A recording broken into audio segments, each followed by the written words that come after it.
Await no longer, greatness has arrived. Welcome to the Trophy Room Show.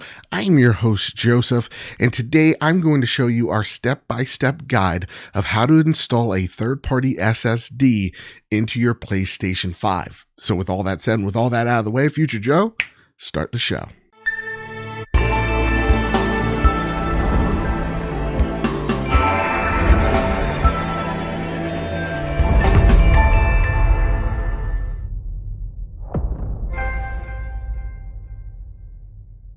So we got some good news and some bad news. The good news is that Sony is finally allowing us to upgrade our internal SSD of our PlayStation 5. The bad news is the instructions of how to do so are incredibly vague, and as well as the SSDs that they're recommending as well is also very vague. So today I made this video to show you a step-by-step guide of not only what SSDs are going to work on your PlayStation 5, but how to install them on your PlayStation 5. So with that said, let's get some prerequisites out of the way. What do you need in order to install a SSD into your PlayStation 5? Well, first and foremost, all you need is a small Phillips head screwdriver. That is the only tool you need, and you don't even need to be that proficient with it. The second thing you need is a SSD that's compatible with your PlayStation 5, and it seems like any Gen 4 SSD is going to work on your PlayStation 5. So you don't necessarily need to break the bank on the biggest and the fastest drives, because it seems like most of them are working. But we do strongly recommend that you put a heatsink on that SSD. Now there's some that already come with heatsinks, like Western Digital's black version of the SSD drives that is just for the PlayStation 5. That was actually the first drive promoted with the PlayStation 5. Or you could do the cheap route like I did. I have a Samsung 980 Pro and I put my own custom heatsink on the device. Link to all the compatible drives link down below. And with that said, let's get right into it. Let's just open this bad boy up. And with that, how do we start? Because let's be honest, this thing is a hulking tower, right? So here's the PlayStation 5. I have the digital version right in front of me. And what the first thing you want to do with your PlayStation 5 is have the front end facing you yourself, right? The second thing you want to do is find out what panel we're going to be cracking open, and it's incredibly simple. You have the PlayStation emblem side and the plain side, or the belly side of your PlayStation 5, the one with the disc tray. So what you're going to do is you're going to lay down the one with the PlayStation emblem flat like this as I knock over my mic. So we're going to have the disc side or the non-emblem side facing us. So let's get a sky view of what the dismantle process should look like. So again, we're going to have the top of the console on the left-hand side. We're going to have the front of the console facing me and the base of the console on the right. And I'm going to place my hand on the top left corner, pull upwards with my finger, and then gently push. It shouldn't take a lot of effort. All you got to do is place your finger and then push to the right, and then it reveals the expansion slot right there with a dust cover. And we're going to unscrew that screw right there real quick. Now I'm going to lift the panel upwards, and that's going to reveal where we're going to put the SSD slot. But here's the catch. There's one more small screw on the base of the slot right on top here. So I'm going to unscrew that as well. And now with the power of editing, the screw is in my palm. Put it to the side because we're going to use it in a second. And right in there should be a little plastic grommet. You're going to place this grommet in one of the individual holes here, depending on the size of your SSD. So the SSD should fall kind of right on top of it so that you could screw the SSD into place. Now, with that said, beware of the double entendres to come. Here's your SSD, and you need to find the insertion point. What I like to do is have it at a bit of a diagonal, and it should kind of fall into place. You should feel a divot and then just snap it in. If there's a little bit too much force, just try to find it again. It should take maybe 1 or 2 tries, but it's a pretty easy find. And with that, we're going to take the screw and screw the SSD into place.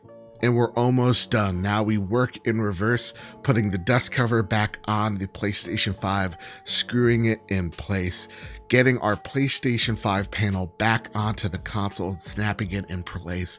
And when you turn on your console for this first time, you're going to be met with this prompt letting you know that the console needs to format the storage. This should take less than 5, maybe 10 seconds tops.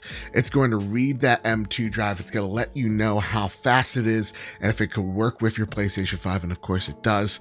And it lets you know where to make sure to check where this storage device is on your PlayStation 5, that you have it properly loaded. So let's go there and double check. We go into settings, go into system storage, and we see console storage and now our expanded M.2 storage. Now let's actually test how fast this storage device actually is and to see if it's one-to-one with our internal storage. And now the first game's obviously Ratchet and Clank Rift Apart, and I'm walking into the world. It's loading up instantly, as it should, and I'm gonna actually go up to one of these rocks where when I hit it, the world will change drastically. So as I struggle to platform, I'm gonna hit this rock as so, and you see that the world changes instantly, again, as it should. Let's see how this then loads on our new expanded SSD storage. And now I've loaded the same level of Ratchet and Clank again, and I'm gonna go to the same rock. I'm going to platform even better this time, and this is using my expanded Samsung SSD. Again, link in the description, not sponsored. And let me go hit this rock all fancy like, and you see that the load times are indistinguishable. Like, this is truly impressive. Even my first time whacking this thing using the expanded storage, I was shocked. It was like I was playing the game all over again. So there you have it. Now let's try Demon's Souls out and see how loading between worlds work there. And next up, one of my favorite PS5 games, and technically PS3 games, Demon's Souls on the internal SSD. Gosh dang, this game is gorgeous. Please go out there, buy it, support it. We're going to try to see how fast we can get to the Nexus. Spoiler alert, it's about 5 seconds it takes from loading one level to the next. Now let's do the same thing, our expanded SSD. And now we're here on the expanded SSD. In the same area, Gates of Boletaria, we're now going to do the same thing. And I keep on getting caught up on how beautiful this gosh darn game looks. We're going to go and load up the Nexus, but then Joseph makes a mistake and accidentally loads into Gates of Boletaria. Yet again, mistakes were made. But let's load it up again because it was just so fast. So let's head back into the Nexus, make sure I click it this time. And again, you're going to be seeing that it only takes about 5 seconds. It seems like there's no diminishing returns yet, but last but not leastly, let's get into Spider-Man Miles Morales. So now, finally, our last little test, Spider-Man Miles Morales on the internal drive, and you see it loads everything up in about 5 seconds. And yeah, just as advertised. So let's switch to our external SSD and see if there's any degradation between these two. So here we are, here's our external, and it loads at around the same time as well. So now let's give my final thoughts of what I think of the SSD solution that Sony's given us. So what are my thoughts on the installation process of the PlayStation 5's expanded SSD? Well, you can see I'm no stranger to taking apart my panels and adding custom ones in. So this process was really easy for me. Honestly, anyone can kind of do this. And if you needed some help, that's fine. That's dandy. I get it.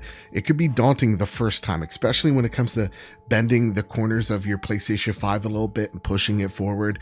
It gets a little confusing, but honestly, this was a really easy installation, and I really prefer this over the proprietary, slot in the back, because I really got to pick what SSD I wanted at the price that I found it the most convenient. So for me, I didn't really have a problem with this type of solution for the PlayStation 5, but I want to know what you thought down below. Is this too confusing? Would you like a simpler approach? Let me know in the comment section down below. And if you like content like this, please hit like, share, subscribe. Here at the Trophy Room channel, we talk about all things PlayStation, the good, the bad, the ugly, all of it. We love PlayStation. We love to criticize it. We love to talk positively about it, all that stuff. So if you like that type of content, we make weekly content every Monday, and every Thursday is the Trophy Room podcast, where me and my best friend Kyle talk about the latest, the greatest in all things PlayStation. You can find that podcast wherever you find your podcast services, and the video version right here on YouTube. Links to all that down below, links to all the things you need to install that SSD, including the SSDs themselves, on the description below. So with all that said, and with all that out of the way, everybody keep your wits about you and keep playing PlayStation. See you guys.